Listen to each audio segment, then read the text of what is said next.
是李佳怡。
终于来了，如你所愿。今日就是你和金渊盟的死期。我师兄单孤刀的尸体在哪里？想知道，赢了我再说。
这个人最大的弱点，就是喜欢当英雄。一个剑客不该有弱点。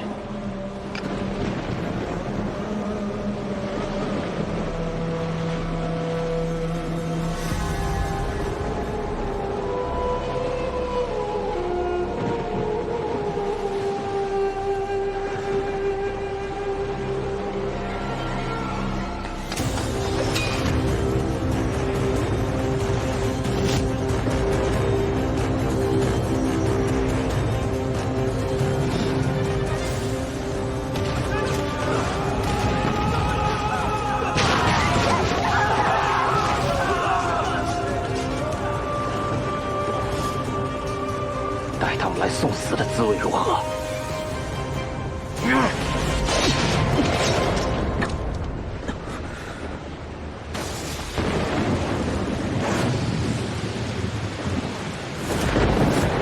我赢了！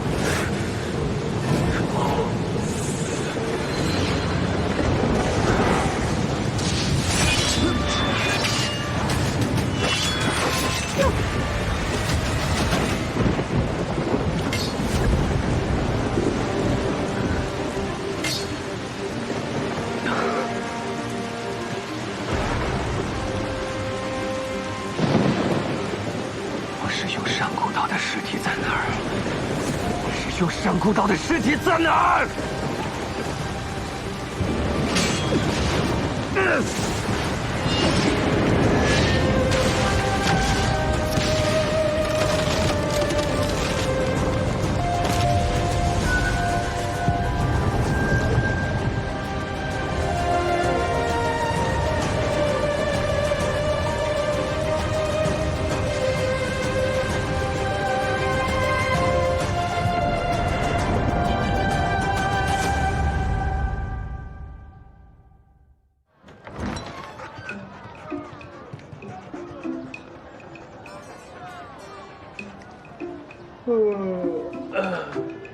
哎，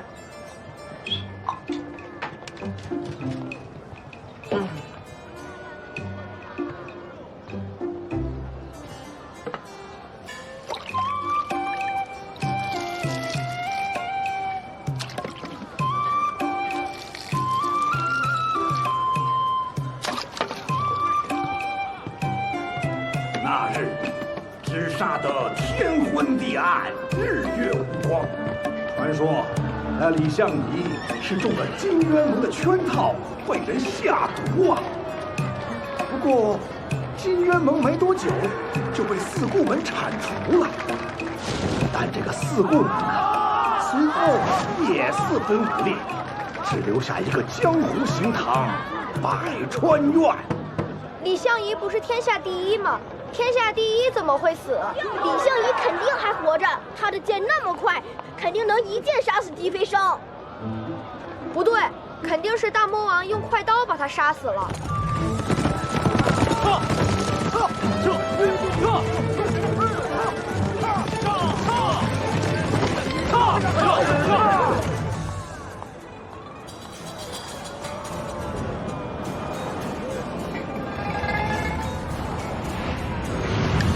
恭喜你啊，有喜了！你神经病啊！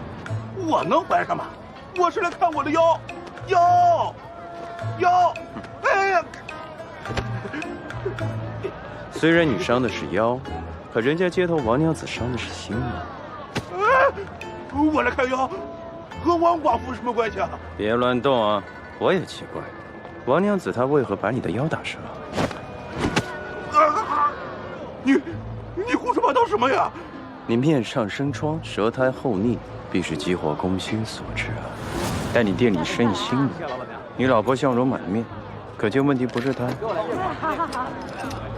你说你的腰是从隔壁村拉猪回来扭伤的呀？但这上面分明有洗衣锤留下来的八角形淤痕。你一个卖猪肉的，从领子到鞋脚都干干净净，还透着皂角的清香。哼，这巧了，街头王娘子啊，就是洗衣为生的。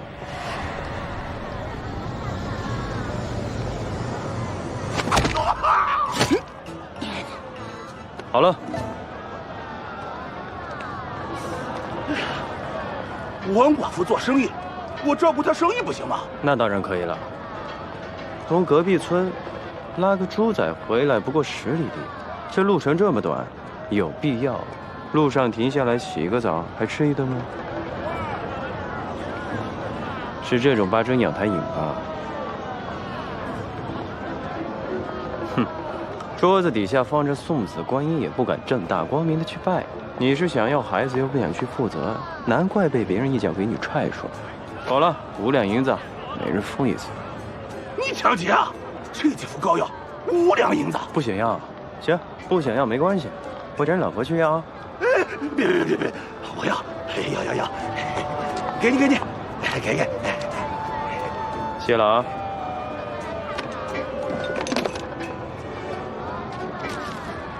走了。这块肋排不错，肥瘦相间，晚上可以做个好菜。呸！你这个痨病鬼，你半夜咳的，整条街都能听得见。你扣那些银子，你是该进棺材啊，你还是去投胎啊？啊！我可以给狐狸精养老啊，是不是啊，狐狸精？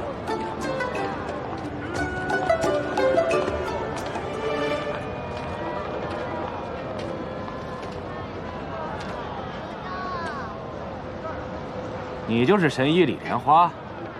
谁？神医李莲花？不是啊，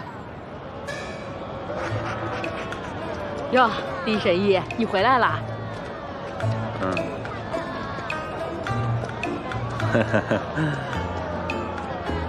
去年3月，是不是你在益州铁甲门将气绝的施家三公子施文觉救活了？哎呦，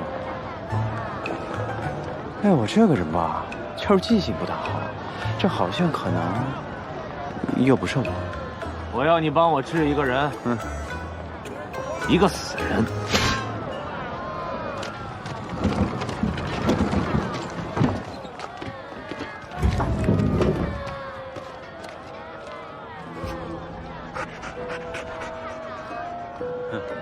大哥，街头左拐8里地有一家义庄，价格公道，童叟无欺。我觉得你把这位仁兄给烧了吧，等他来世投胎再相逢比较快。哦，对了，不好意思啊，街头王铁匠还等着我去正骨呢，先走了啊。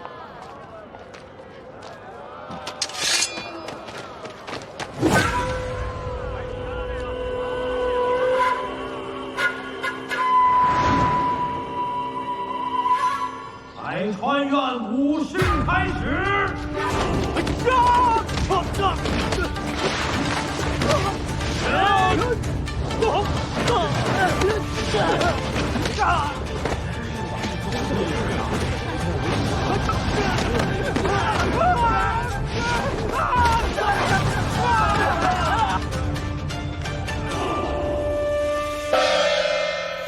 百川院武士，少爷好棒！结束。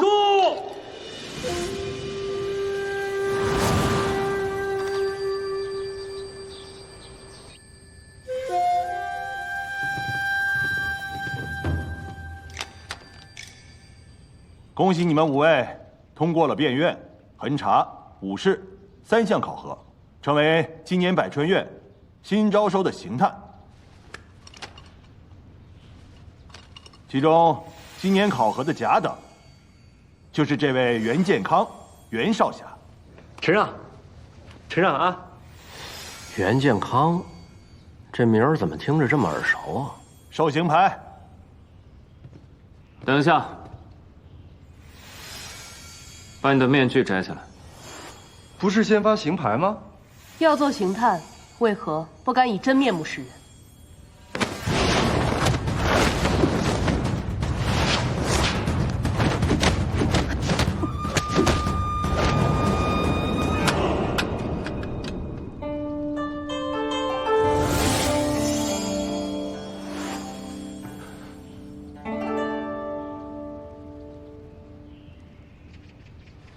方头饼，是你？4位院主，又见面了。嘿嘿。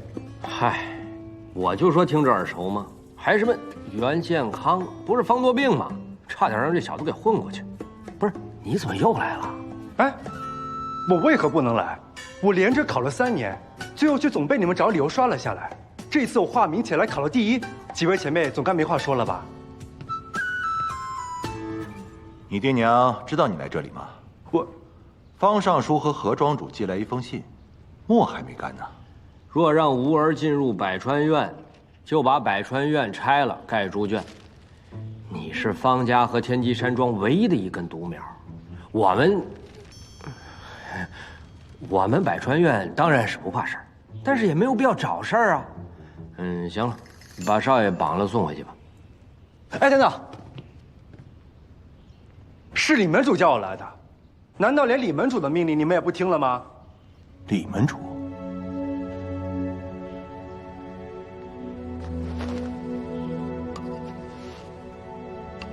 这把剑是我师父留给我的，这上面的字，你们总该认识吧？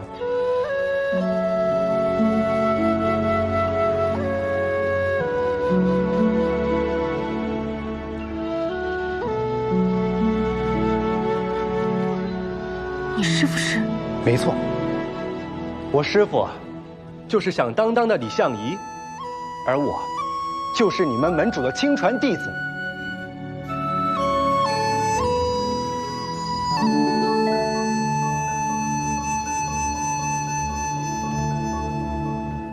李相夷有一把天下至刚的少师剑，但鲜少有人知道，他还有把至柔之剑，叫文景。我师父从未在公开场合下拔过文景，天下人知道有这把剑的，应该不超过5个，而我见过。难道你真的是门主的徒儿？我都说了，都是自家人，我怎么可能欺骗你呢？这下可以收留我了吧？可是我，哼。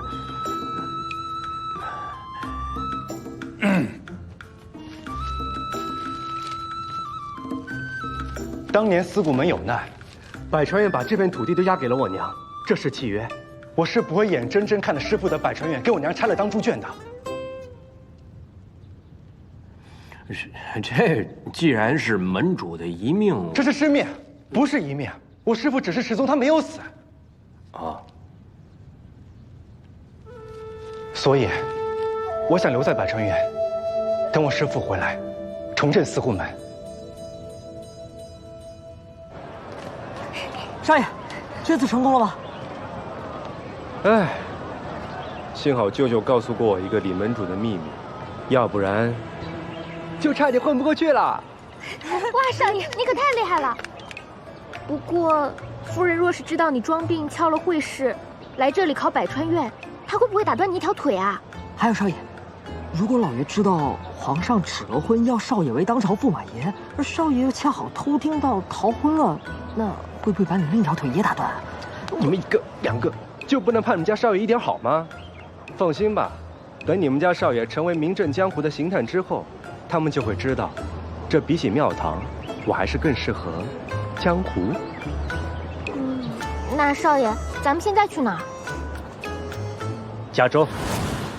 灵山派的掌门人王青山前几日给我来了一封信，说在加州城内发现了金渊盟的联络暗号，怀疑加州还藏有魔教的余孽。我们本来打算要派人去调查，可是刚才传来消息，是王青山已经死了。这怎么死的？蝉蜕登仙。这灵山派历来修长生术倒是不假，可这登仙的时间未免也太凑巧了吧？我这就去加州调查清楚。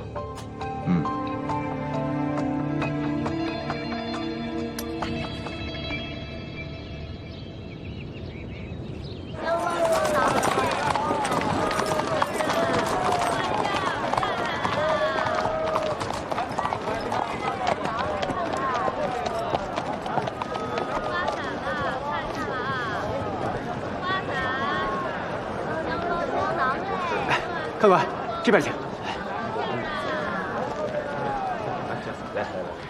客官，吃点什么？啊，一切从简吧。那就每样都来一份吧。哎，得嘞，客官稍等啊。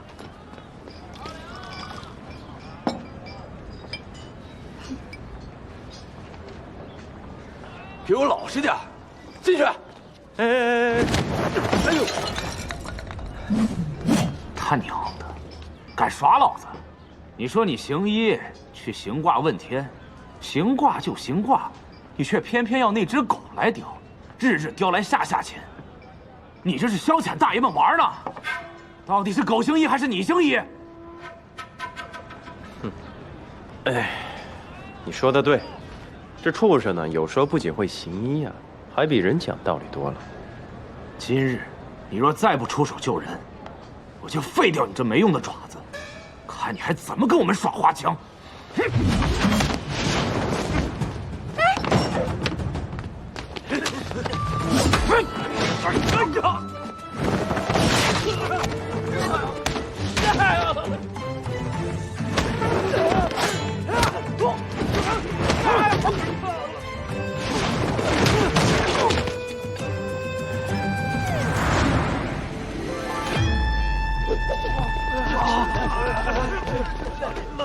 非逼我动手，小二，哎，客官，说说看，怎么回事？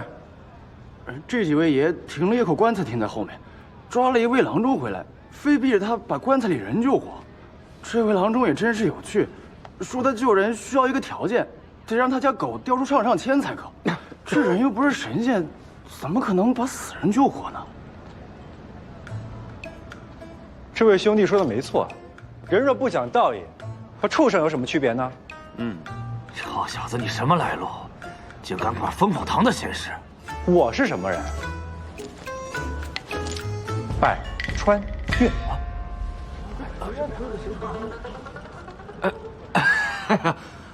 误会，都是误会。原来是百川院的兄弟，在下不知，多有得罪。只是我们烽火堂也并不犯事，不知百川院为何非要与烽火堂过不去？以多欺少，不公；以有武欺无不义。这不公不义之事，我们百川院的人自然是遇一件管一件啊。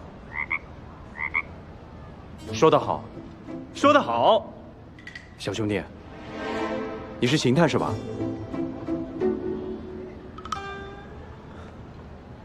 那你来的正好，你来的正好。他们杀了人，杀了人？杀了什么人？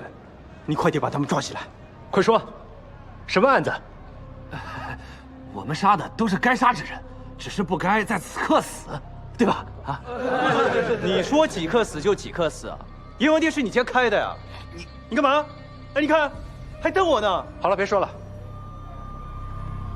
这人在哪呢？带我去看看。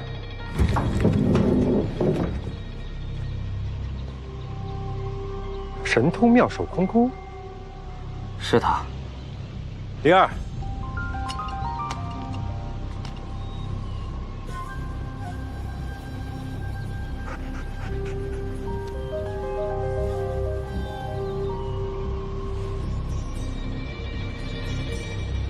这口鼻冰冷，气息全无，毫无脉搏，死的不能再死了。至于这死因嘛，大概就是你这流星锤了吧？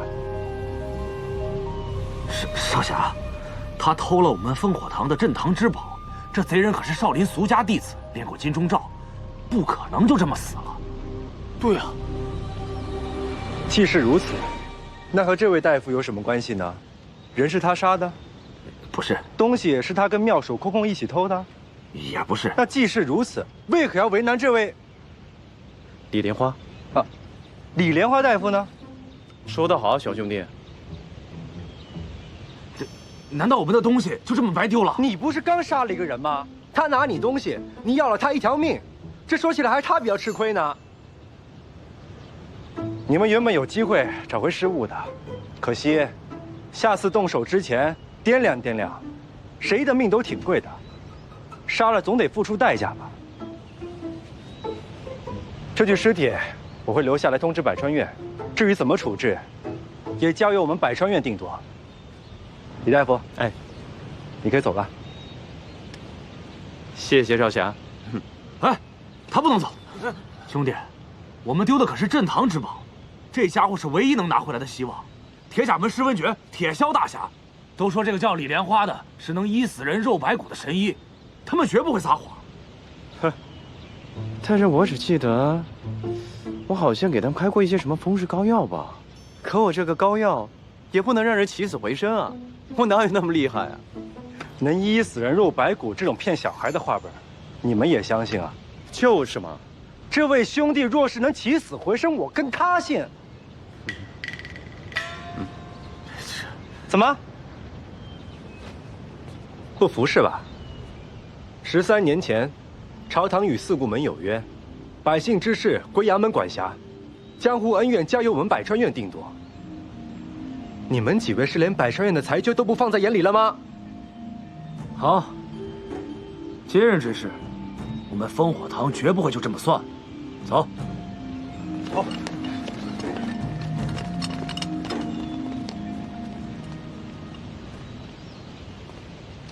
多谢少侠救命之恩啊！只不过少侠，现在他们应该……你放心，只要有我在，没人敢动你。今夜便跟我宿下吧，明日一早送你出城。这多不好意思啊！只不过我的这个盘缠，所有花销包在我身上。真义气。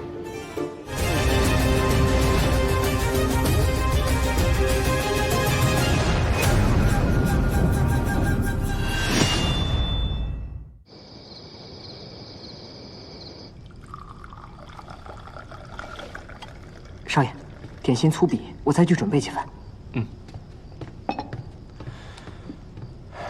实在是多谢方少侠。哎，李兄无需多礼。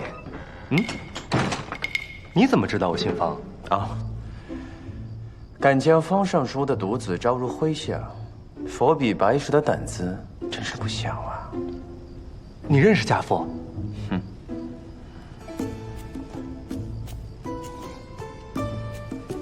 方少侠，你这根剑穗，如果我猜的没错的话，它应该是难得一见的美玉寒生烟。去年呢，锦的一块，在富裕楼标出了天价，被天机山庄拍得。方少侠的名头说出来，可比邢探好使多了。没想到李兄虽然不会武功，这眼神倒是不差。哎，行走江湖，我本来不想太招摇的。方少侠，你应该是刚刚入的百川院吧？没错，从小便立誓，长大之后我一定要加入百川院，重振四顾门。所以，我也并不希望别人知道我是方相之子。我只希望别人记得我，只是一个普普通通的百川院刑探。好志向，我就喜欢你这一腔热血的少年啊！看来我们俩真的非常的投缘。来，敬方少侠，敬百川院。来，荣幸，干杯！干杯！哎，对了，方少侠，不知道你怎么打算处理妙手空空这个尸首？我一会儿就飞鸽传书给百川院，让他们派人带回去。对了，李兄，我倒是有一事好奇，为何烽火堂的人一口咬定你曾经将2个死人救活呢？我可不相信什么起死回生之术。哎，这世上呢，当然有起死回生之术了。因为有时候，死人未必是死人啊。李兄，你这是何意？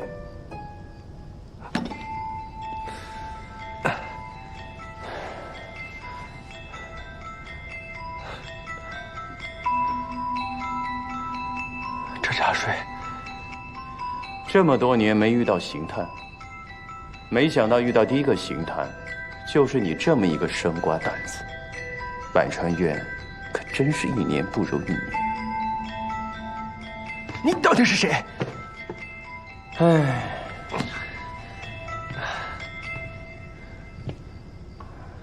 这看在你出手相助的份上，我就多跟你说2句。你刚下山时呢，就犯了刑探的第一个错误，太容易相信别人，该打。这第2个呢，就是验尸不专业，还是该打。唉，不是我说你啊，这个刑探真的不适合你，玩200就回家吧。哎，对了，还有，出门还带着丫鬟和仆从，真是太不招摇了。你给我等着！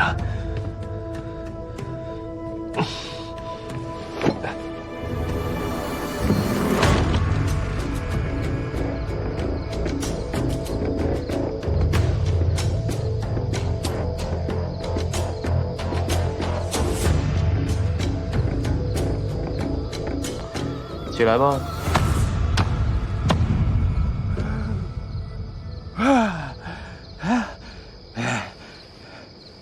姓李的，你怎么来的这么迟啊？你知不知道这归西宫最多只能撑3天啊？声音小一点啊！这烽火堂的人下手也太狠了，差点真的把老子给打死了。你怎么这么多废话，还不赶紧走？好，走。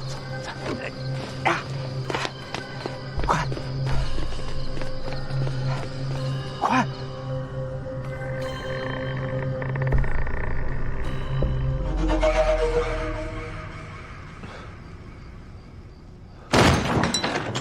你莲花人呢？我的人刚查出来，他和妙手空空早就认识，他分明是故意引我们来这里找到的。老大，不好了，棺材里的人不见了，还不快追！你倒是等等我！等等我！花花，准备的挺周全的。站住！别跑！别跑！走。啊！哎！撤！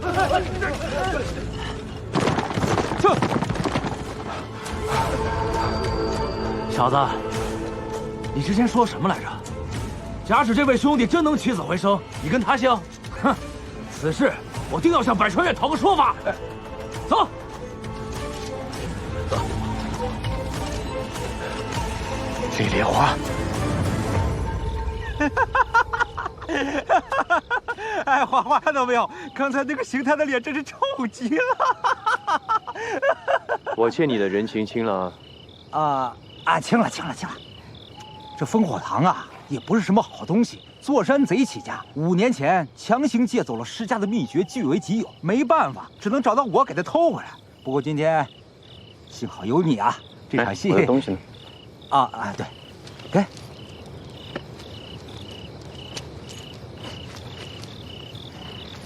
哟，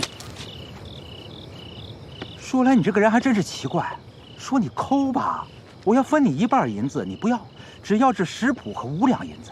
说你不抠吧，谁要是欠你3文钱，你也得追到天涯海角要回来。我的诊费呢，也就是5两，多1分不要，少1分不可。这个呢，是我师傅私藏的菜谱，也不知道怎么会沦落到别人的手里。哎，我就好吃这一口呀。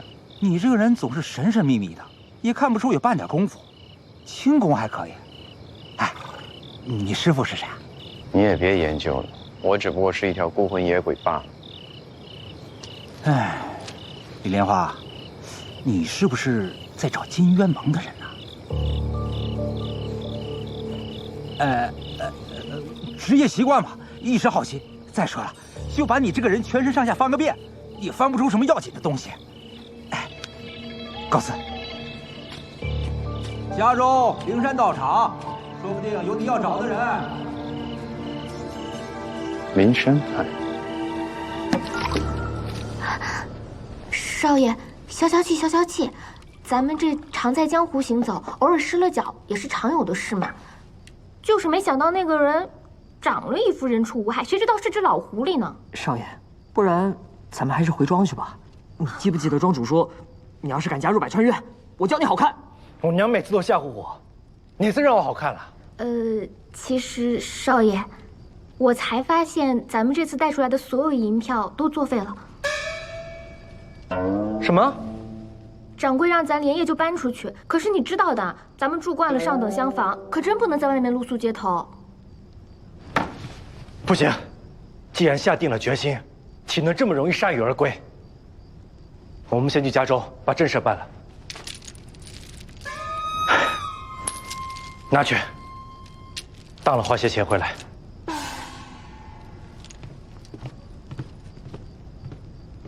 李莲花，就算天涯海角我也要抓到你，方能出我这口恶气。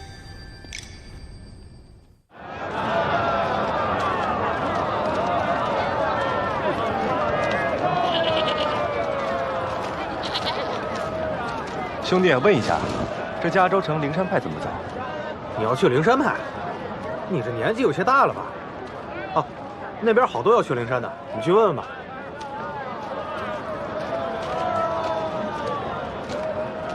哎，你们知道吗？我听说灵山派要找的这个人，是他们门派掌门的继承人。要我说呀，如果能找到这少年的话，那这个少年能继承灵山派全部的财产。哎，你说哪家孩子能有这么幸运呢？丙申年4月初6生，莲花痣。王福，你这是要干嘛？少爷，我就是4月初6的。你看这个痣像不像莲花痣？王福，你这都多久没洗脚了？我看你脑子才有颗痣吧？这种事儿你也信？王福，阿福，你怎么在这儿？我到处找你。表哥，那告示你看没有？那分明说的就是你啊！走，跟我去灵山派。等等，什么表哥灵山派的？把话说清楚再走。这灵山石童的事情一出来，我一想，这不就是我们家旺福吗？我赶紧去山庄找你，山庄的人却说你跟大少爷跑出来了，幸亏叫我在这儿遇到了你。我们来也正是为了灵山派掌门登仙之事，你把你知道的都说清楚吧。这灵山派主要是风水玄门宗派，信徒众多，所以也富得流油。当然，跟方家大少爷您比，那是比不了的。但是在咱们当地啊，那也是数一数二的。但是这灵山派啊，不能娶亲，一旦掌门没了，那也就只能失踪及徒了。不过7日前，灵山派的掌门人竟然当众蝉蜕登仙了。师傅，该开坛了。不慌，诸位信奉我灵山派已经多年了，今日唤诸位前来此地，并非为了宣法，而是跟诸位有缘人道别。本尊受天神指点，修得3花聚顶，武气通元，将撇下这尊肉身离去，留下金身护体。日后见金身，如见本尊。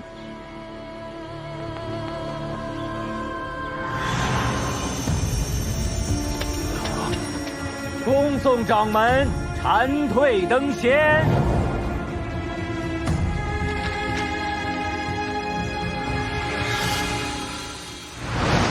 事情就是这个样子，就这么死了，成了金身，千真万确。阿福，这就是命啊！你说打小你爹抛弃了你们娘俩，你娘又早逝，表哥本以为你这辈子可能就这么命苦，可谁知还有这等好事等着咱们呢。这件事听起来这么热闹有趣，看来本少爷是非去不可了。啊，不是，轻点！哎呦，怎么这么粗鲁呢？还不快滚！虽然你们掌门死了，但他欠我5两银子总得还了吧？你是他徒弟，把账给我结了。滚！我跟你说啊，我跟你们掌门相识一场，我进去单独拜一拜他，不可以吧？你不走是吧？那我就不客气了。哎，你别下来啊，我走。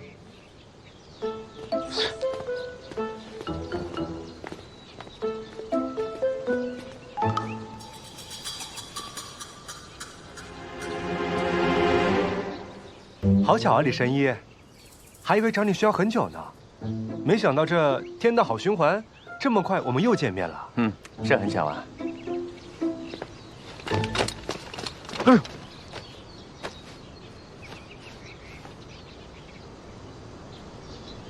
内里虚空，丹田无力。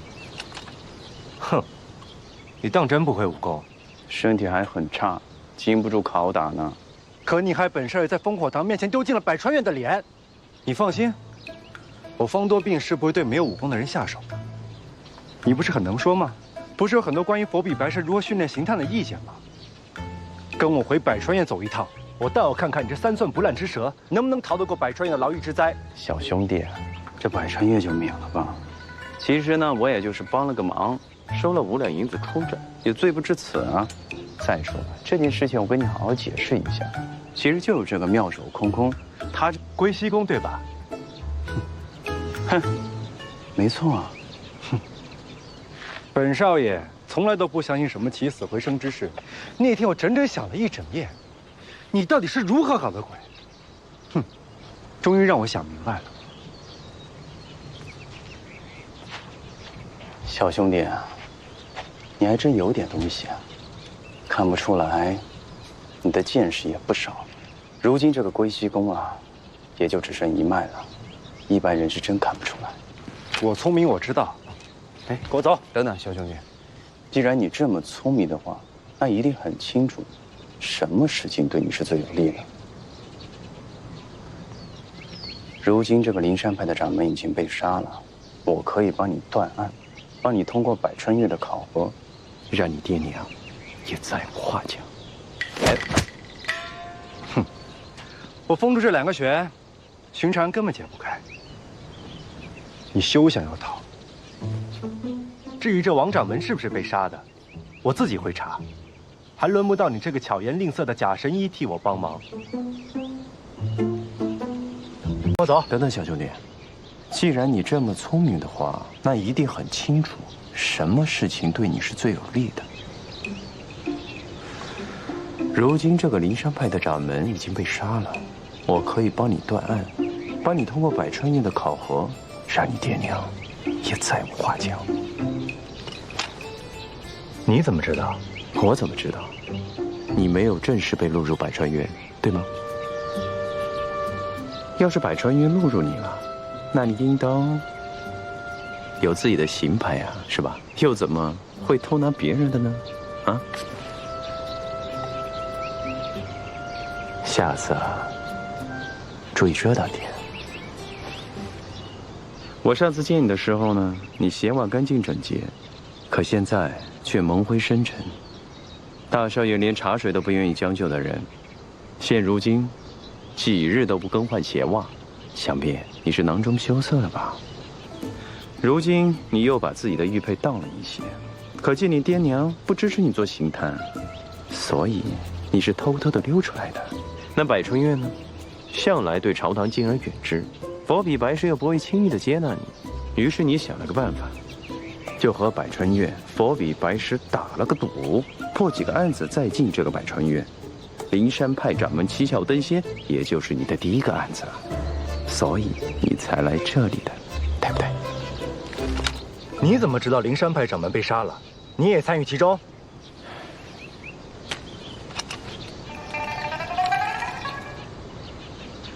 你忘了，这灵山派掌门死的时候，我可在烽火堂那些人的手里啊。只不过呢，这灵山派的掌门之前呢，曾经向我买过一些补药，也就是补身体的那个药，一直拖欠我的银子又不给。你想一想，连5两银子都拖欠我的人，又怎么会舍得了这万贯家财去登仙呢？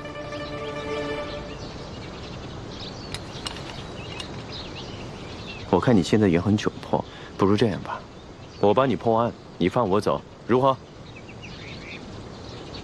谢谢你提醒我。没错，这百川院确实尚未录取我，不如就拿你这个假神医来当投名状吧。哎，哼，我封住这2个穴，寻常人根本解不开。你休想要逃。至于这王掌门是不是被杀的，我自己会查。还轮不到你这个巧言令色的假神医替我帮忙。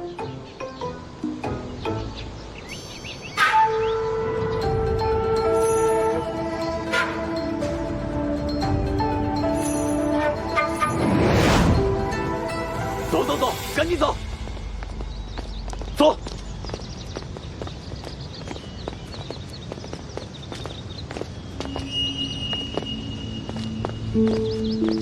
你连起死回生的不信，还信活人化金身，还魂成灵童啊？你再啰嗦，小心我点上你的哑穴。少爷，你可算把这个假神医给抓到了。小丫头，我从未说过自己是神医，又何来假神医之说？别理他，李二。周望福呢？哦，刚验过护贴和其他的，剩余符合的还有5个人呢。走，咱们快去看看吧。嗯。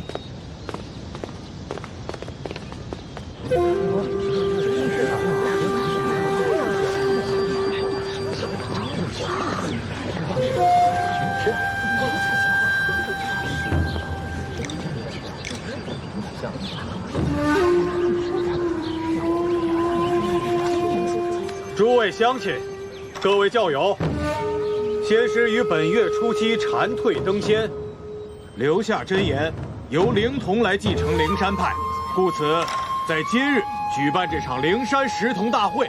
为了以示公正，我们请来了阴山派马长老、鹤龟派杨掌门来见证。选出来的灵童将继承灵山派全部财产，包括3家分坛、400亩地，以及商铺12处。哇，旺福要是能分到这么多钱，那他就可以改名叫旺财了。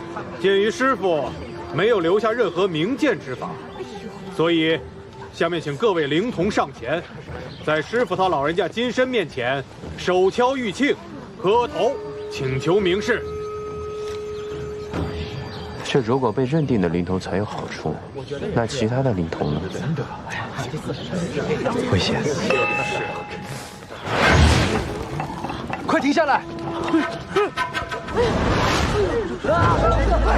快灭火！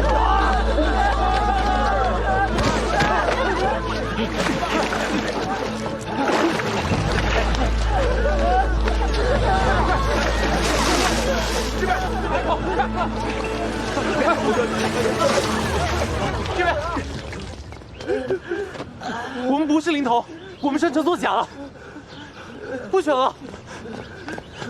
青山兄的法子是有些古怪，但这位小兄弟看着是唯一没有着火的，莫非他就是王道长显灵选中的灵童？这根本就不是什么显灵，这是一起人为的纵火案。你休得胡言乱语！这是我刚刚在玉磬里发现的火石，里面有引线，连着的是蒲团下的棉花，这才会着火。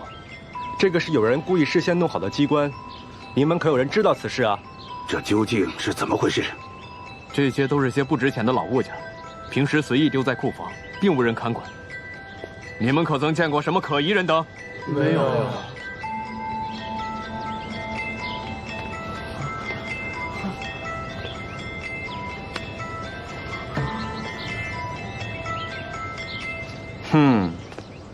这个是磷粉呀，磷粉才会一点就着。哎，那不如先查查看看谁接触了这些孩子。既然你说这是纵火，那唯独偏偏只有你家小厮安然无恙。那现在看起来，你的嫌疑才是最大的。你知道我们家少爷是谁？在下多愁公子方多病，乃是百川院的刑探。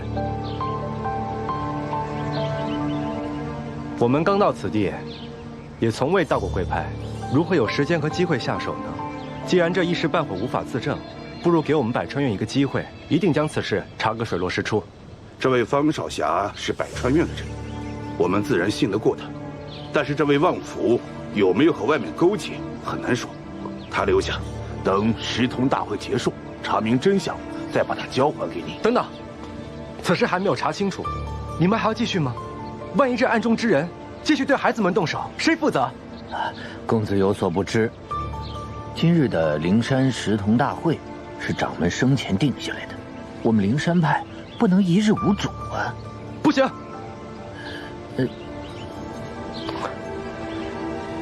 哼，诸位莫急啊，我呢倒是有个主意，不知当不当讲。我听你们说来说去呢，无非就是因为这个王掌门没有留下如何检验灵童的方法，这才引出了乱子。那不如呢，让在下去和青山掌门聊一聊，弄清楚他的想法，不就好了吗？你胡说什么？我师父已经先去，你如何能跟死人对话？三师弟，阁下又是哪位？在下李莲花，不才略有一点神医之名。原来你就是那个将铁锹大侠起死回生的神医李莲花呀！哈，正是在下。久闻大名，没想到在此处遇到了您这位圣手啊！你要搞什么呀？你看，此事也并不简单，让我查出凶手，放了一马入伙来。不行，你还是百川院的刑探呢，你怎么一点良知都没有啊？啊！你看一看，你看看这些单纯的少年都被烧成什么样子了？你忍心看到他们在遭殃吗？再说了，你抓到一个凶手，都比抓一个假神要的多呀！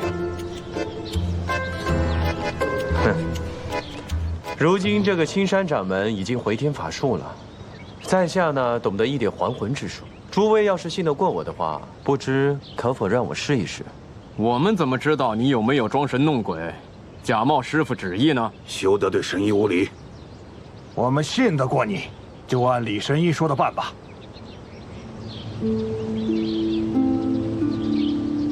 还有，请将掌门金身送回他生前屋内。我还需要他的一些随身之物，来施展我的还魂之术。两位，这就是我们掌门生前的住所。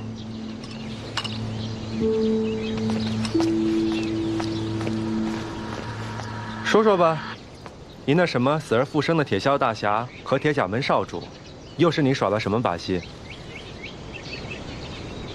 唉，这个铁萧大侠遇到仇家之后呢，不得已跳崖，被人误以为他已经死了，就把他埋在这个土里。你说这巧不巧？我路过的时候听到声音，于是呢就把他挖了出来。至于这个施文觉啊，这个人吧，一心想要考取功名，哼，却得不到家人支持。这个人就更有意思了，他假装自杀，可是呢被我看出来他是在演的，我也没有拆穿他。这两个人呢，自然就不会说出真相了。事情就是这样了，一传十，十传百，这就传开了。哼，果然不出我所料，你这所谓的名声，都是你招摇撞骗得来的吧？我只是眼力比别人好一点而已。一个人混江湖啊，总得有点长处。长处？你这叫什么长处？叫撞大运还差不多。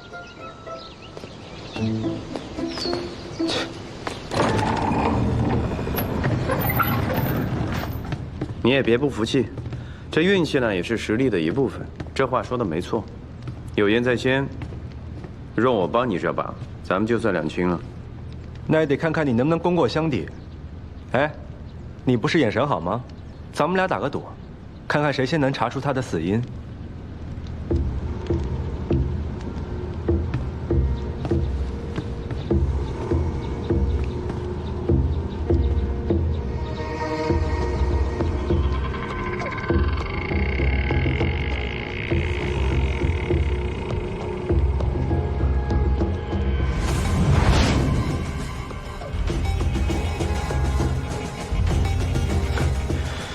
我不仅知道他是怎么死的，我还知道凶手是他3个徒弟和他管家中的一人。你凭什么？哎，你看啊，他这个手势眼熟吗？归西宫。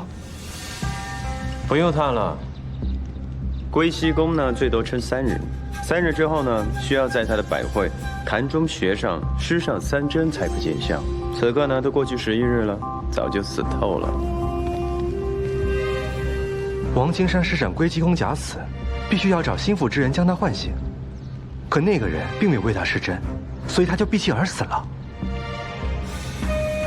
难怪你说这凶手是那4个人之一。这种见不得光的秘法，必须要找身边最亲近的人相帮。而这灵山派当中，只有这4人是王青山身边最亲近的人。哼！你一眼就能看出来，只不过你使用过相同的招数罢了。我的话呢还没有说完。你没发现嘴唇的筋搏格外的厚吗？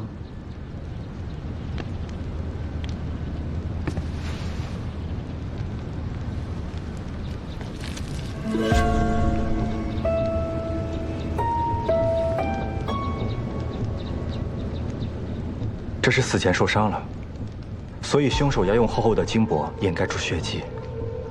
你把他背后的筋搏刮下来。你，帮你一次。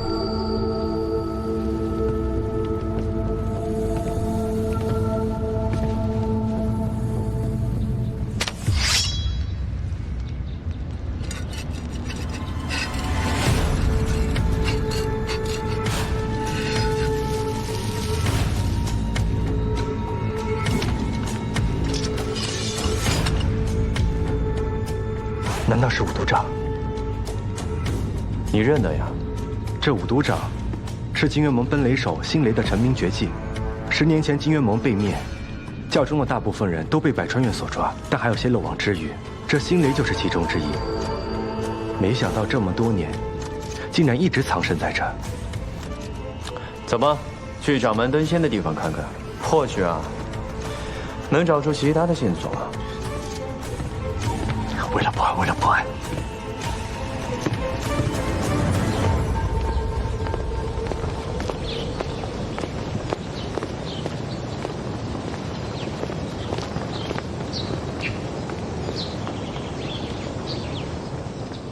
天际堂那禁欲设计，你应该懂得也不少。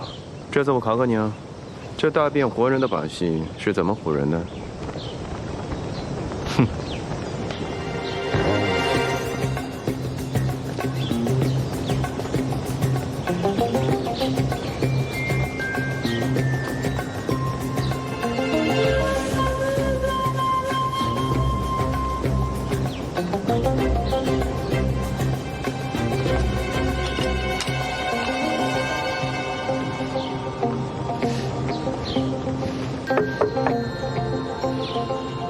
此处有暗格。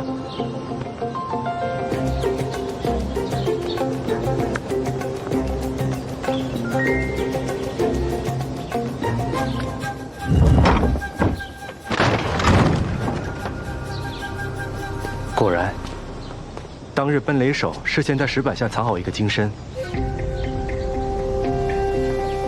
等王青山在众人面前入定假死之后，趁乱将这王青山沉入内阁，用金身替换。但你别忘了，这是在众目睽睽之下，就算那手脚再快，也逃不过几百双的眼睛啊！大家可都是亲眼看到掌门画的金身。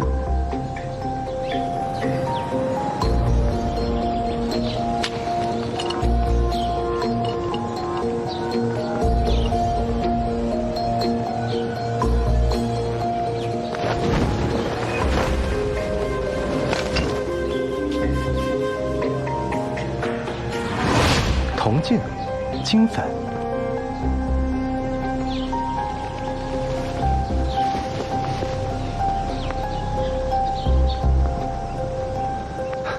我知道了，还行啊，不算辜负百川岳行探之名。哼。唉，可是我始终想不明白，这王青山为什么做这一出假成仙呢？来，看看。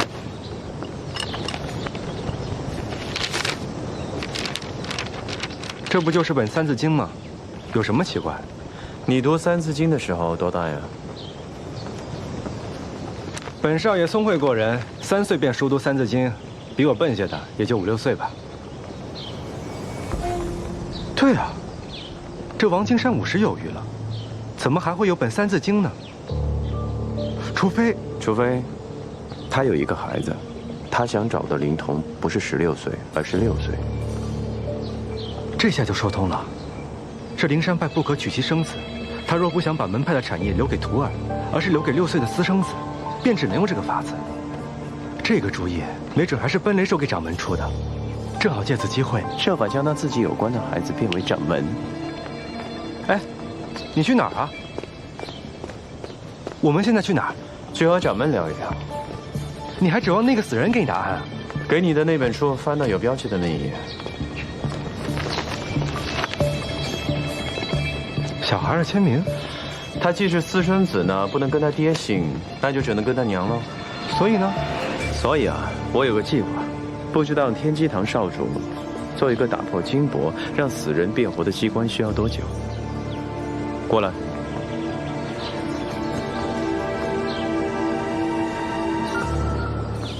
你果然是个老狐狸，承让。所以需要你这只小狐狸搭把手呀。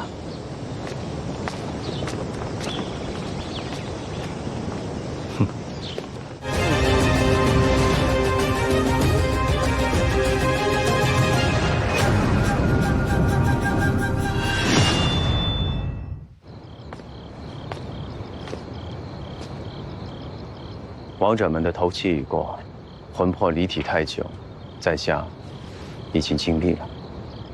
今日午夜回魂一刻，在下做法之时，还请诸位弟子离院子远一些。我与掌门对话之后，会把掌门的意思传达给诸位。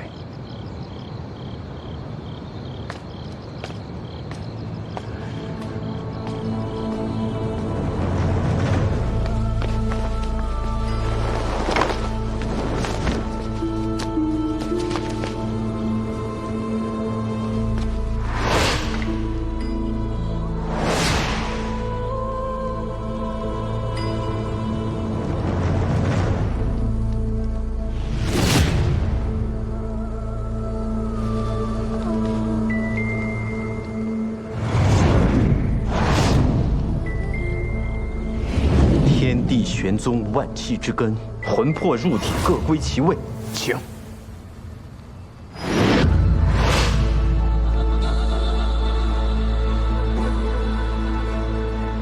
大师虽已脱俗登仙，今日莲花不得已召大师回魂，只为请教，谁才是大师要找的灵童？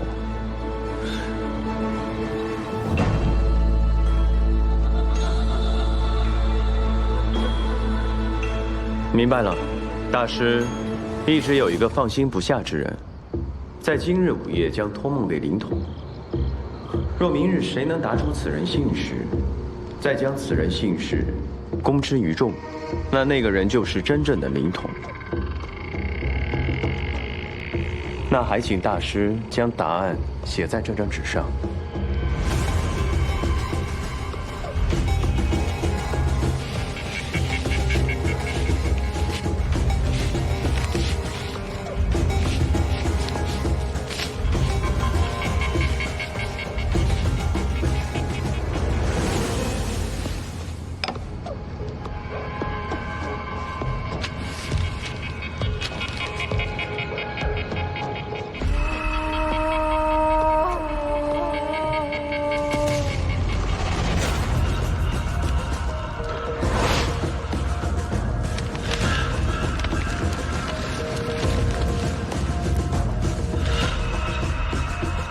在下已牢记，大师放心去吧。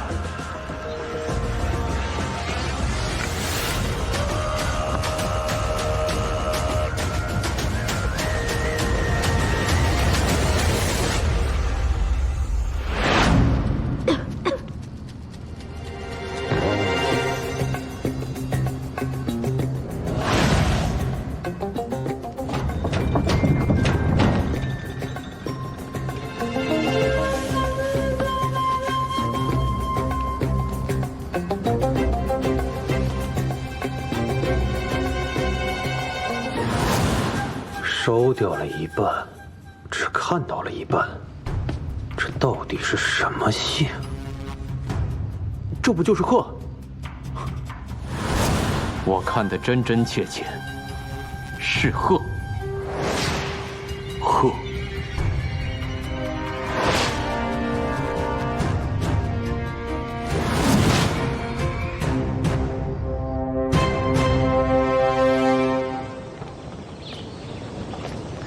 这是掌门昨夜给我的答案。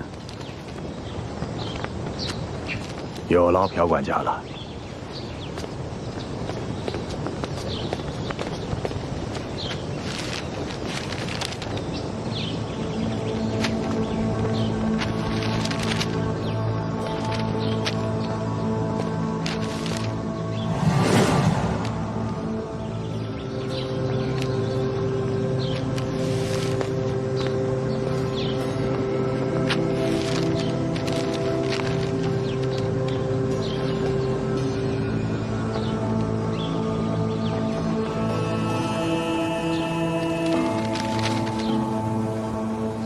正确答案就是贺兰。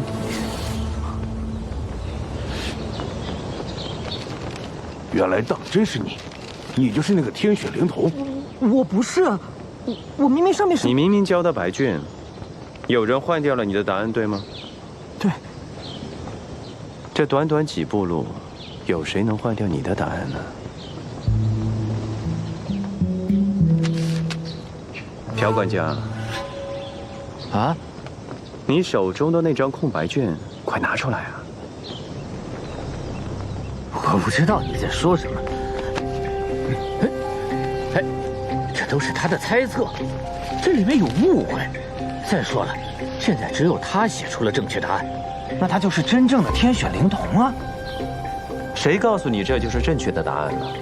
昨日的那张纸上，从头到尾就只有一个“鹤”字。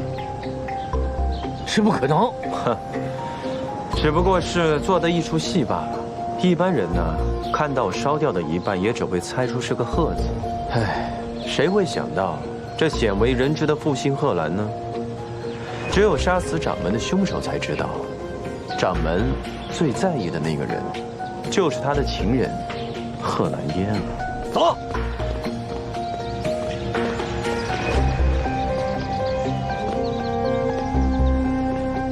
胡说什么？什么杀死掌门？什么情人？师傅明明是登仙化金身而死，众目睽睽之下，大家都看到了。灵儿，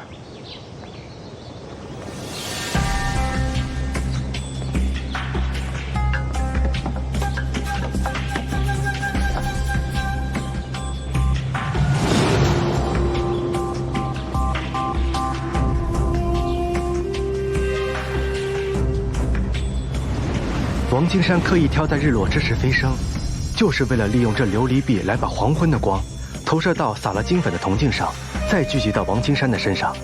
远远一看，他就成了金身。于是趁大家都在低头拜别，奔雷手便正好有了时间偷梁换柱。没想到这么简单的障眼法，却把大家都给骗了。难道蝉蜕登仙之事全是假的？这都是掌门安排的，我只是照做而已，不能怪到我头上啊！唉，这个朴二华还在装傻呢。哦，对了，我应该叫你旺福的爹吧？还是金元盟奔雷手星雷啊？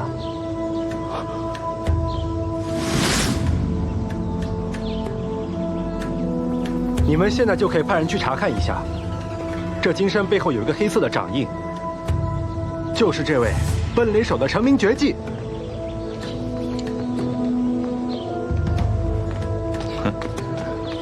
我猜测，这个王掌门呢，与这个贺兰烟女子有情，之后啊，便有了私生子。可灵山派又不得娶妻生子，所以贺兰烟威胁要离开。可是青山掌门呢，又舍不得自己的孩子，便设好了一个局。但是这个局，偶然间被你知道。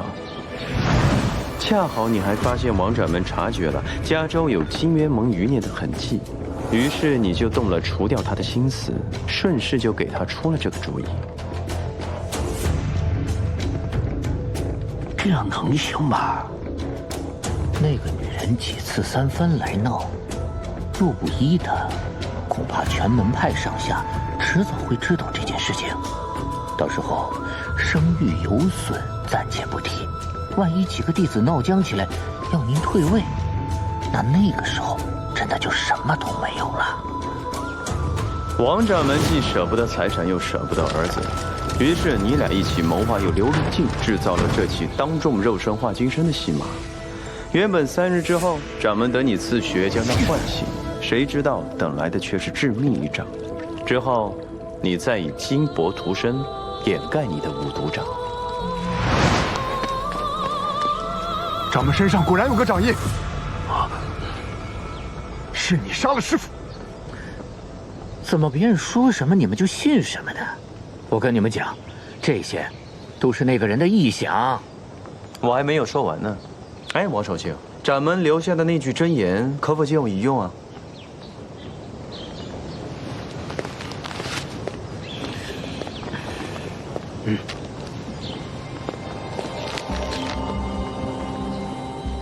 王掌门呢，原本想把灵山派留给他6岁的私生子，所以这个十字呢与其他的字迹不符，并且这张真言是有被裁剪过的。我猜应当是裁去了最重要的一句“其母姓贺兰”。你故意将消息透露给旺福表哥，又在祠堂装神弄鬼的引起火灾，无非就是怕这3个徒弟发现什么细节吧。你10几年来从来没有想过旺福，直到杀人灭口，终于想起被你遗弃的儿子。你还真是个好爹啊！你只不过是想扶他上位，将这灵山派控制在自己手中罢了。爹，真的是你吗？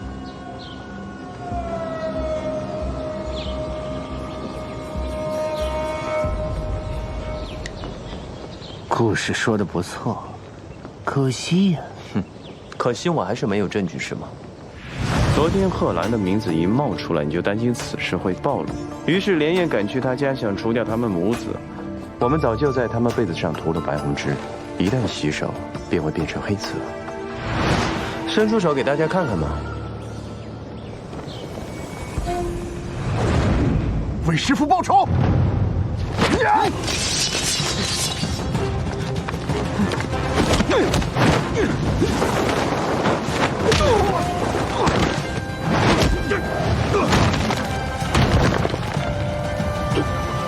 话这么多，送你去见阎王！你，方道兵。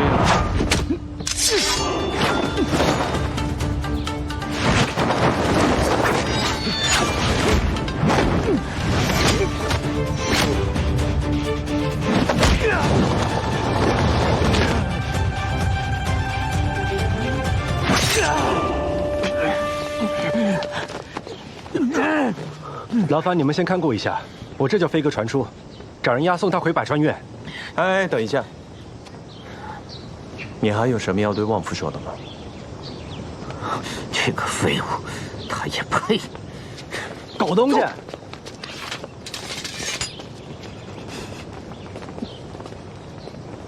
旺夫，少爷，别难过，等你长大了，少爷给你置办家宅田地。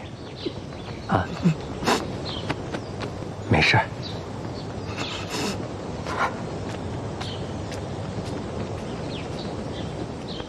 哎，不用谢啊。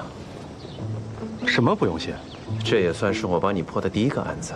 我知道你很感激我吗？我感激你。嗯。刚刚是谁叫我名字叫那么大声？还不是我救你一命啊！声音小一点嘛。咱们下了山呢，就各走各路了，谁救谁重要吗？你怎么？哦，对了，我还有个东西丢在掌门那了，我先去取一下。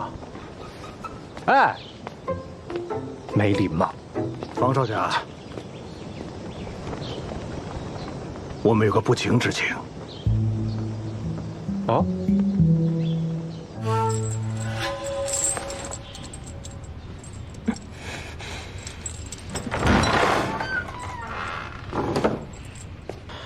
听说百川院188牢的滋味，可是不好受的呀。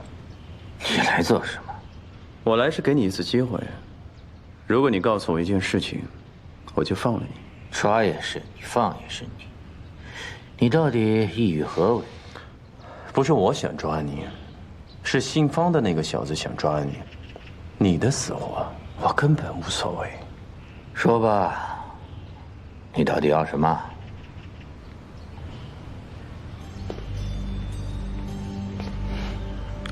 ？10年前，金元盟的三王杀了四顾门的单古道，还抢走了他的尸骨。他的尸骨现在在何处？你以前在药魔麾下做事，你应当知道。你怎么知道我曾经在药魔底下做过事呢？你是谁啊？你不用管我是谁，只管告诉我想要的答案。你耳朵下面有3个洞，当年我为药魔抓人炼毒的时候，那些人的耳朵下面也有这样的记号，那是中了碧茶之毒的痕迹。碧茶之毒天下无双，无人能解，中者1个月之内骨节溃烂，皮肉脱落而亡。除非你有很强的内力，把毒逼出来，否则普通人是绝对挨不过1个月。而你现在还站在我面前，除非你是那个人。10年，你还没有死。我没有功夫跟你说这句废话。百川岳的人应当已经在路上了。你胆子变小了，连承认自己是谁你都不敢。我看出来了，你不是没有武功。你是武功尽失，李相夷。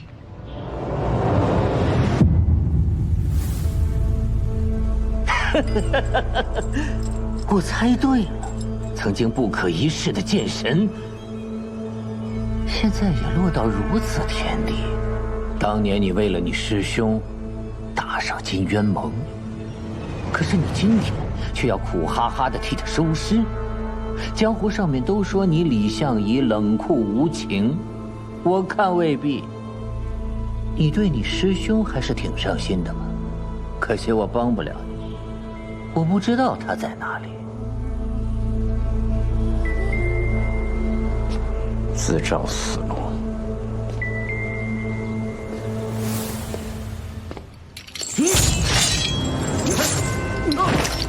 今天我就替盟主杀了你！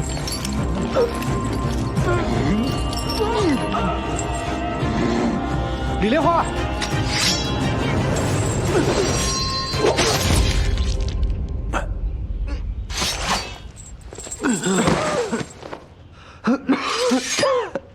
你没事吧？我没事，幸好你来得及时。让你勒我，都怪我太厉害了，这还什么都没审问清楚呢，竟让他死了。是啊，谢了啊。哎，李莲花，你不是去拿东西吗？怎么会在这儿？哦，走错路了而已。啊？哎，你为什么会来这里啊？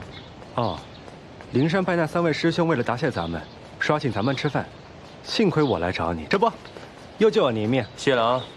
哎，你不去啊？不了，家里还有狐狸精在等我呢。狐狸精？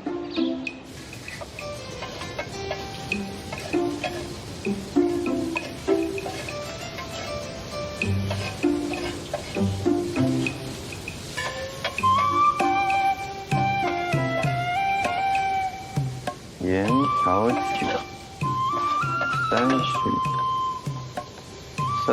30元。饿了吧啊，狐狸精？坐好，来吃饭。哦，原来你就是狐狸精啊！嘿，真可爱。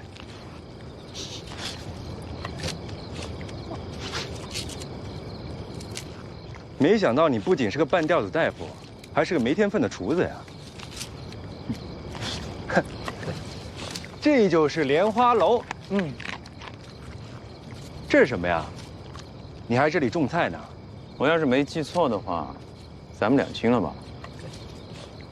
就算是两清了，有些事情不得当面问个清楚吗？哎，你为什么要偷烽火堂的剑谱啊？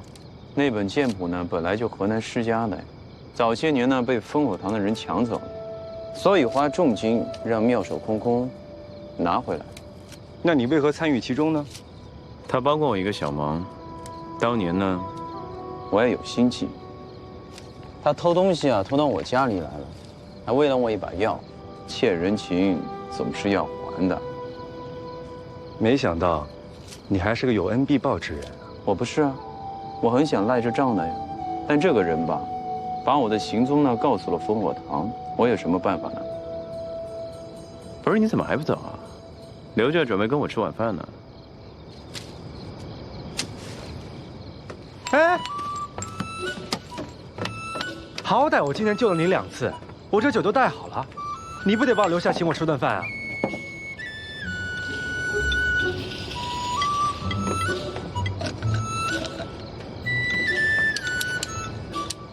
那我就不客气了，我尝尝。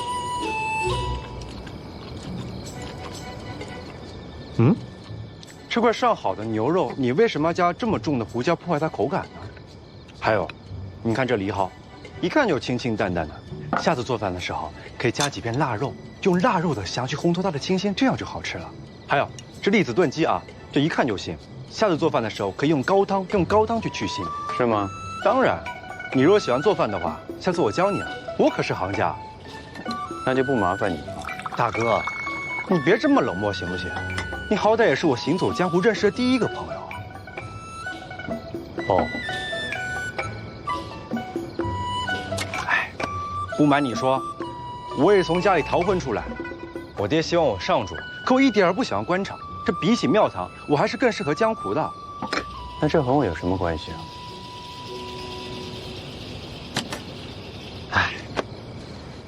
百川非要破3个案子才肯收我为刑探，你看咱们俩好不容易才把这灵山石头案子给破了，我又答应了不许对外声张。你们倒好，你保住了神医之名，这灵山派又保住了体面，那我呢？我这还差着3个案子呢。哎，我看啊，你这老奸巨猾，我这武艺高强，不如咱们俩合作一把，一起行侠仗义，这钱的事都好说。你看如何？钱，你有钱吗？你穷得到我这里来蹭饭来？再说了，我对行侠仗义一点兴趣都没有。江湖风波恶，楼里莲花清。我这个人最大的爱好就是游山玩水，刀尖上舔血的生活不合适我。你。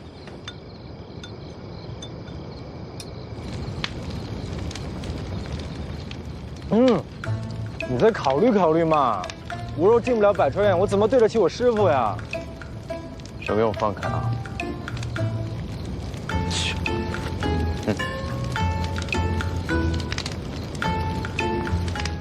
师傅，你一手建立的四顾门百川院，我一定要为你撑起来的。哎，等等。 你说你师傅是谁？哼，剑神李相夷。没事。剑神李相夷，那我怎么不知道李相夷还收过你这么一个徒弟啊？这事没人知道。是啊，我猜他本人也是不知道的。 你不信是吧？哎，那我就实话告诉你吧。我从小就体弱多病，我娘甚至连我大名都没给我取过，就生怕我活不到成年。在我10岁那年，我娘认回了自己小时候丢失的弟弟，就是四顾门的副门主李相夷的师兄单孤刀。 单孤刀是你的舅舅，那我就实话告诉你吧。我从小就体弱多病，我娘甚至连我大名都没给我取过，就生怕我活不到成年。在我10岁那年，我娘认回了自己小时候丢失的弟弟，就是四顾门的副门主李相夷的师兄单孤刀。 单孤刀是你的舅舅。我娘从小就不喜欢江湖，所以她也不希望舅舅公开这层关系。舅舅偷偷想教我武功，但我那个时候身子骨实在太弱了，舅舅总骂我没用。教了你多少遍了，怎么记不住呢？一把剑都拿不住，练什么武功呢？再来。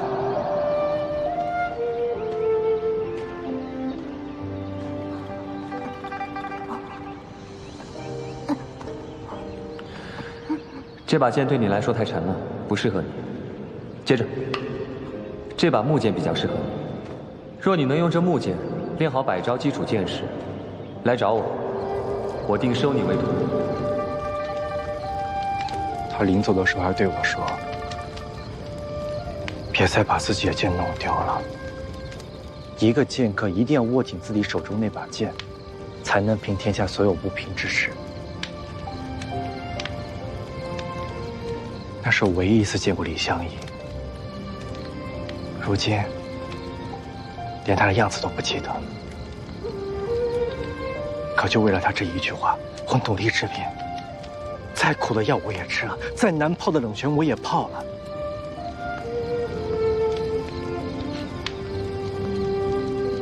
如今我终于可以站起来了，可以握紧手中这把剑了。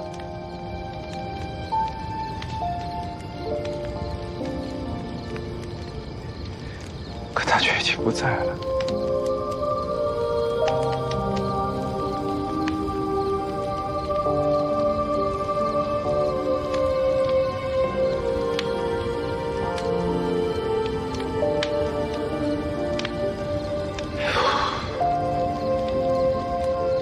像我师父这样清风霁月的人，你是不会明白的。 原来是你，没想到这臭小子长这么大了。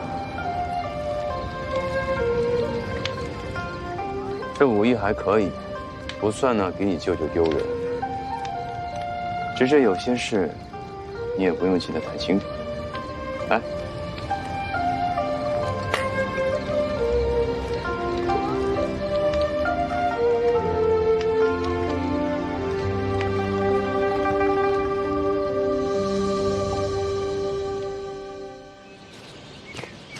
少爷，哎，少爷，鱼肉不爱，干！少爷，少爷，少爷，少爷，你怎么睡在这里啊？我们找了你一晚上呢。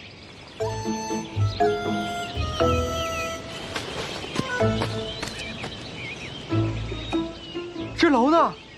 人呢？本少爷掏心窝子话都说了，结果人给我跑了。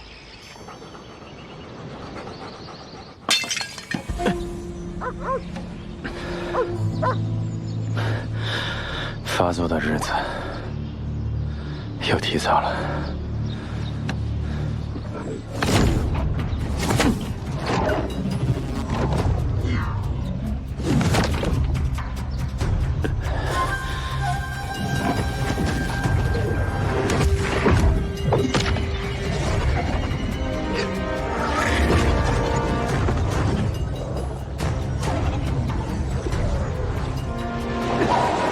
师兄上不到的尸体到底在哪？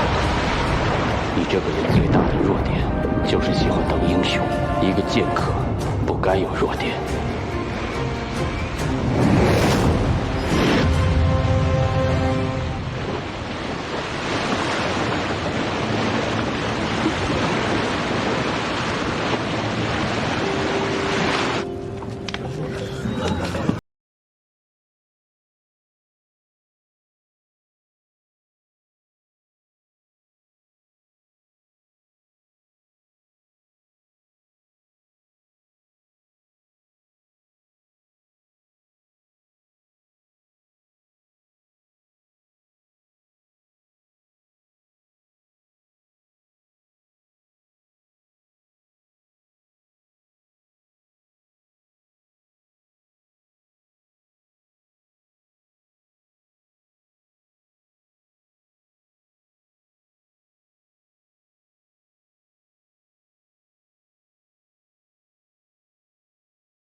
门主生死未明，你们想要分家吗？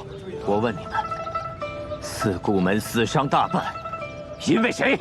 对啊，如果不是门主争强好胜，一意孤行，我们又怎么会中了金渊盟的奸计？怎么会损失这么多弟兄？哎，当初我说要给二门主报仇的时候，你们可是有一个算一个，一起齐声高喊的。怎么这会儿全都怪在门主身上了？谁敢踏出这个门，我就杀了谁！大家别吵了。四顾门今日局面，虽是李相夷自负之举造成，但他定不愿看到你们在此相争。如今相夷已去，四顾门损失惨重。若终因意见不合，分崩离析，倒不如今日就将四顾门散了，大家各自安去。听着，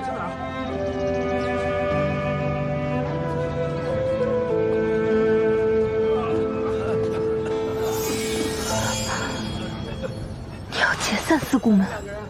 两位门主没了，人心也散了，又何必勉强支撑呢？你不是也不喜欢这里吗？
和尚，你又用这范术把我从阎王爷那里抢回来。嘿嘿，老衲何德何能？是李门主命不该绝。哎，李门主全身经脉寸断，必察之毒也早已蔓延全身。若非你自有绝世无二的内功心法扬州慢，护住心脉一丝生气，老衲也是回天无术啊。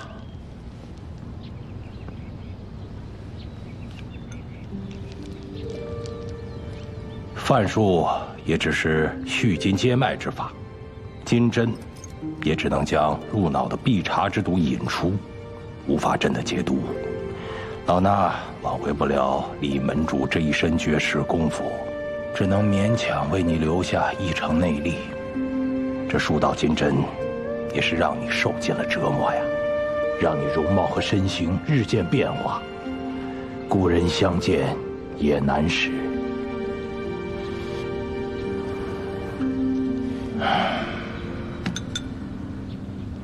李相夷不是李相夷，这可是命数。李门主伤在三经，还需尽快回四姑门着门下和江湖好友寻求救治之法，否则恐年寿难永。和尚，我还有多久可以活？勉强支撑10年。10年？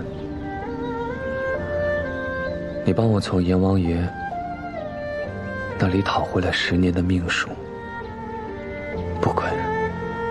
不过还请和尚违心帮我打个诳语，要是有人问起来你不曾见过李相夷，世上再无李相夷，还有四姑门，我也不可能会回去了。走了。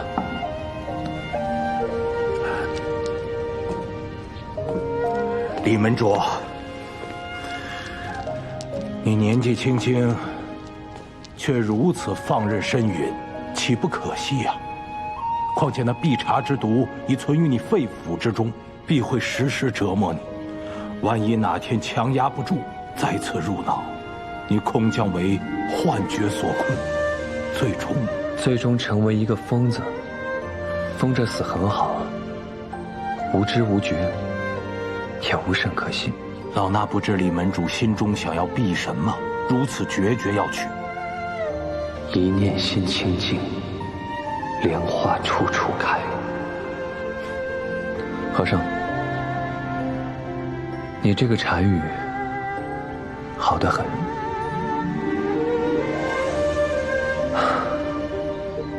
了悟了。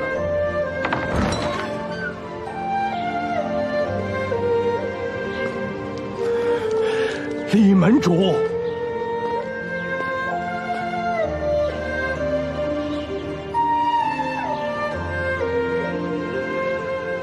李相夷已葬身东海，从此这世上只有李莲花了。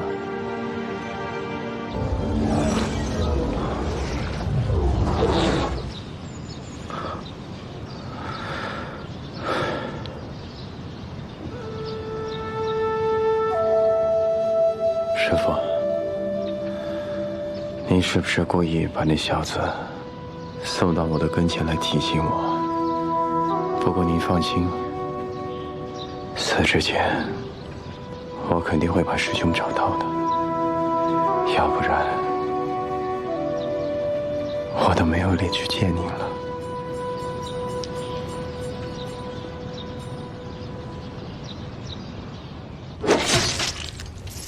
果然是金元盟的暗纹，这暖玉倒是稀罕。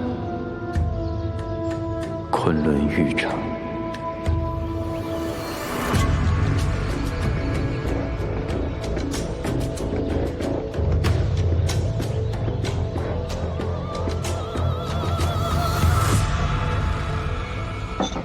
少爷，你要么还是坐下来吃点吧。那米一看就是糟的，本少爷还没落魄到要亏待自己的嘴。不亏嘴就得亏肚子。少爷，咱们身上可真是一颗子儿都没了，吃完这顿，保不齐还有没有下一顿了。旺福，你这身上就真的抖不出什么东西了？没有了。少爷，您不是要把这玉佩当了吧？不行不行，这可是堂主打您一出生就挂您身上的东西。去说书卖艺都不能动它，不然我娘不得撕了我。王佛，再把包裹翻出来看看。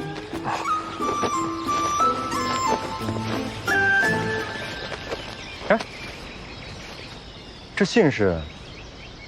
灵山派把朴二皇的东西都扔了出来，我就捡了几张他写了字的纸，想着烧给我娘，让我娘不要再惦记他了。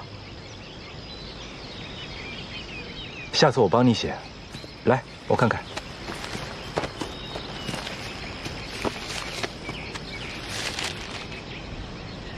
等会儿，这信怎么纹理不同，乱七八糟的？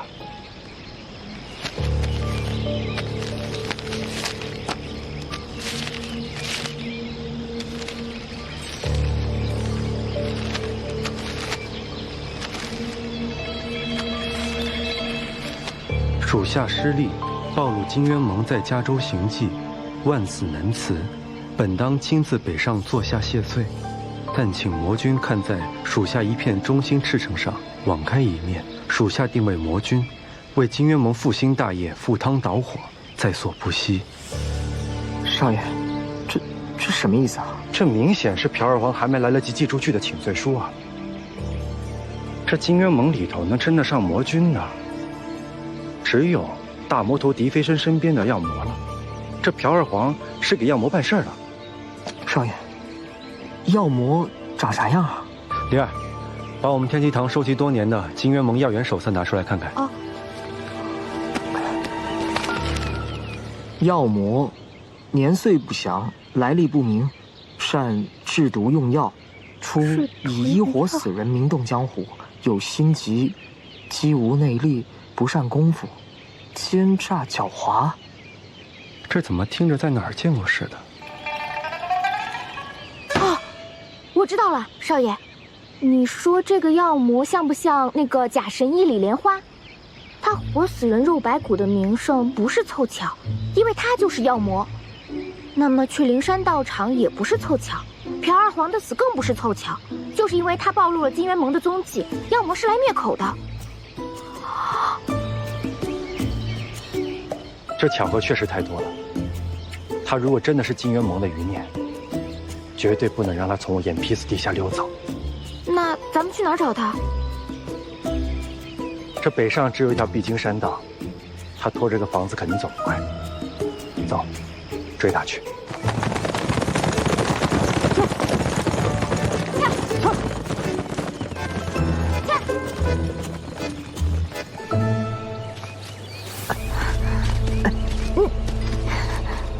少爷，你走慢点。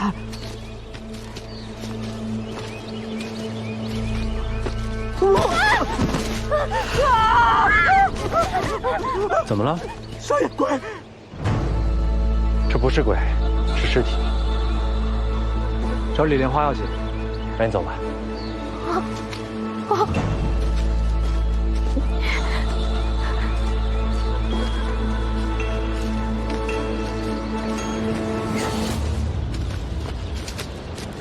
哇！啊，可算让我找到了。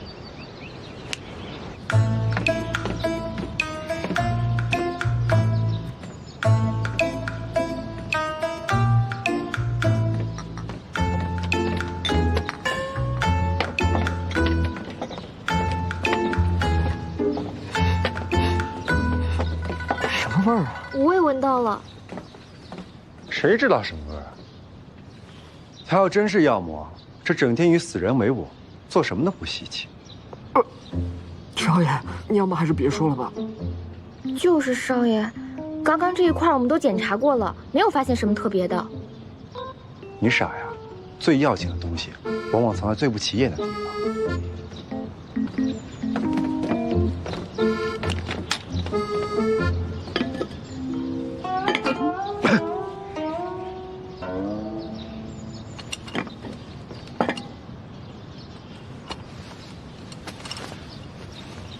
千仞丝薄如意。这东西这么稀罕，怎么拿来电砂锅呀？这可是狄飞生传过的银珠甲，看来这个假神医果然跟金月盟脱不了干系。那他会不会是发现少爷追上了他，所以弃楼而逃了？我看这里没有半点慌忙逃离的样子，应该人就在附近。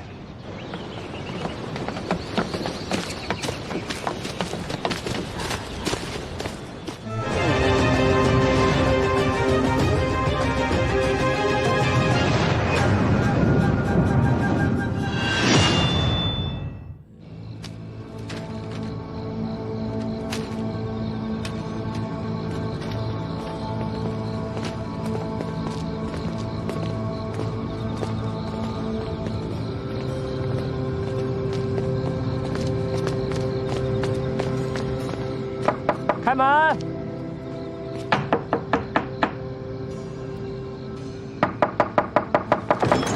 哎，几位客官见谅，咱们这儿有个规矩，想要住店得挎一块驱邪的火牌。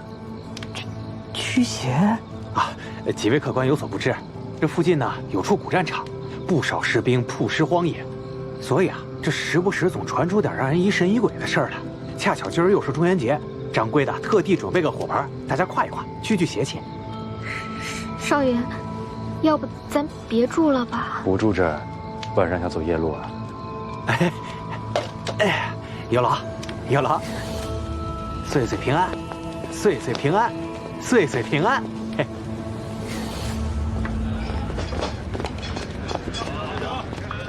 还好店里人气足，那小孩神神叨叨的，吓死我还以为是什么鬼店呢。果然在这儿。你们两个去他房间看看，有没有其他证物。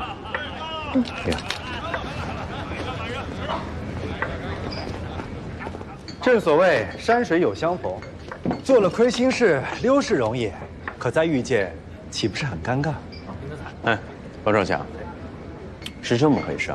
我呢着急启程北上，没顾得来你酒醉未醒，有不周到之处。来，不妨我请你吃个冰镇西。本少爷不爱吃瓜。李神医，你这么着急走，是因为朴二黄吧？跟朴二黄有什么关系啊？这上了锁的柴房，你是如何进去的？是这么回事，方少侠。我呢看到朴二黄一直在惨叫，于是呢逼着人心，我就进去瞧了瞧，看了看，还顺手撬了个锁。那多多少少有点技能啊。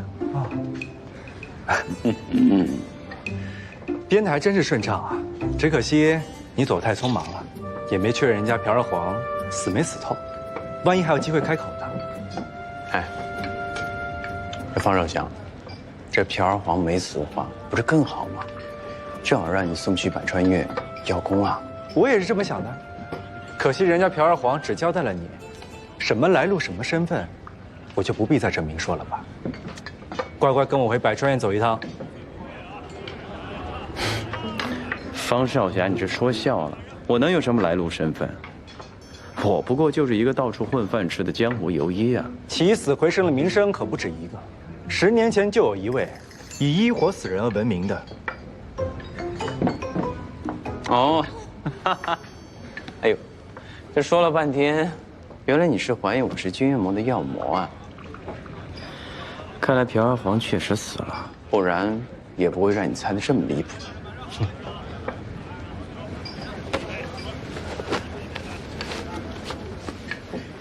狄飞生的银珠甲，可是在你的莲花豆里发现的，还说你跟金渊盟没有关系。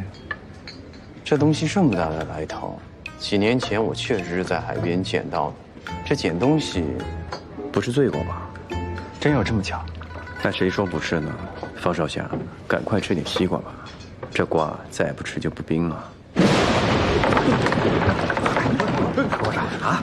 每晚都下雨，满地死人骨，这鬼地方真晦气。要不是这里是渡口最近的路，打死我也不来这儿啊！嘘，怪不得店家诸多讲究，这邪门是有来头的。啊，前2日发生的事你听说了吗？啥事儿啊？就在前2日，我有个朋友路过前面不远处的林子时，看到2个商贩，哎呦，竟然被不知哪儿来的骷髅给活掐了！真的？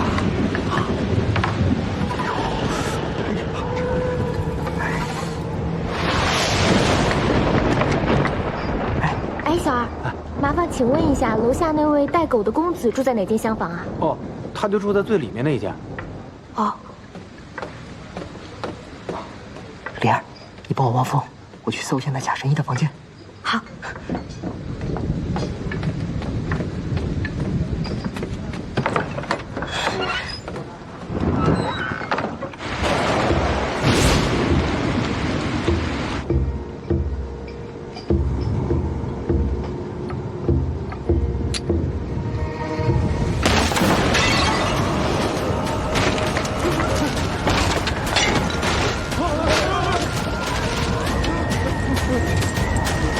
大家别慌啊！只是风大而已，风大而已。抱歉。小二，快把这晦气的东西拿走！客官，这话可说不得。画像上这位姑娘是山后玉城城主的妹妹玉秋霜，不知是何原因离家出走，这才张贴告示寻人的呢。那，这眼下店里住的都是玉城来寻二小姐的人。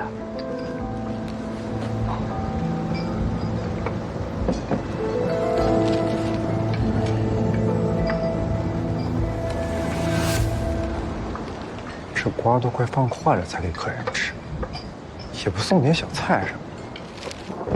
不然我给方少侠一个建议吧，这里面的素面2000，加肉3000，还赠送一份小菜呢。你瞧不起谁呢？本少爷不饿。大少爷如今落魄到这个地步，连份素面都点不起，赶紧回家去吧。话都没聊完呢，你这是要去哪儿？哎呦，大少爷，如果百川院的刑探随便抓人的话，摘名牌可是永不录用的。所以，你抓我，慎重。心里没鬼，就别溜啊！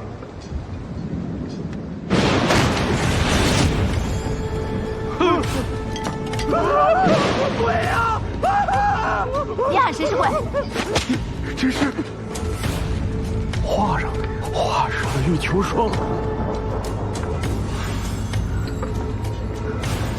看什么看？都不许看！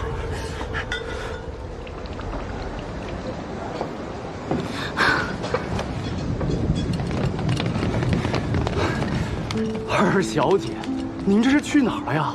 可让我们好找啊！你们漫山遍野贴着告示，可是想挨鞭子？是夫人找了二小姐好几日找不见，这才让咱们贴告示的。是阿姐让你们来的。夫人去了山南，要过几日才回。是云娇姑娘带咱们来寻二小姐的，她正在2楼。二小姐，哎，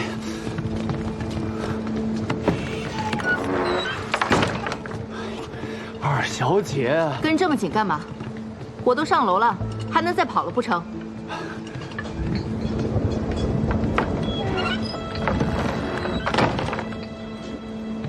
双儿，你总算回来了。若不是你们贴了满山的告示，我定让你们再急上几天。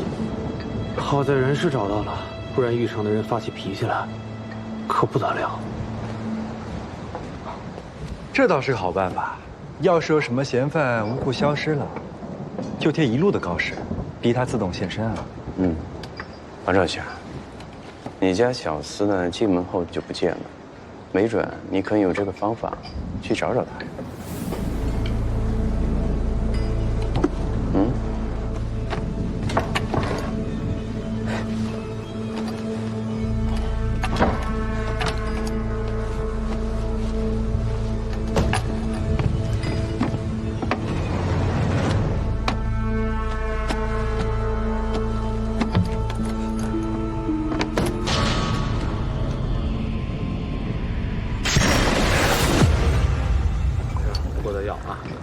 小二，哎，预防的热水备好了吗？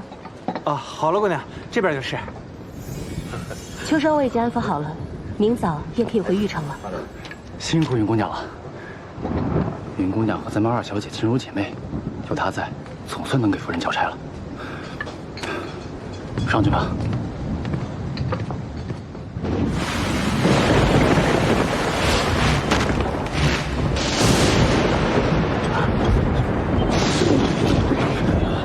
雨又来了。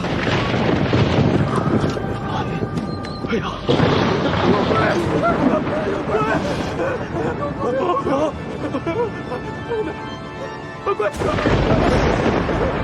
怎么回事？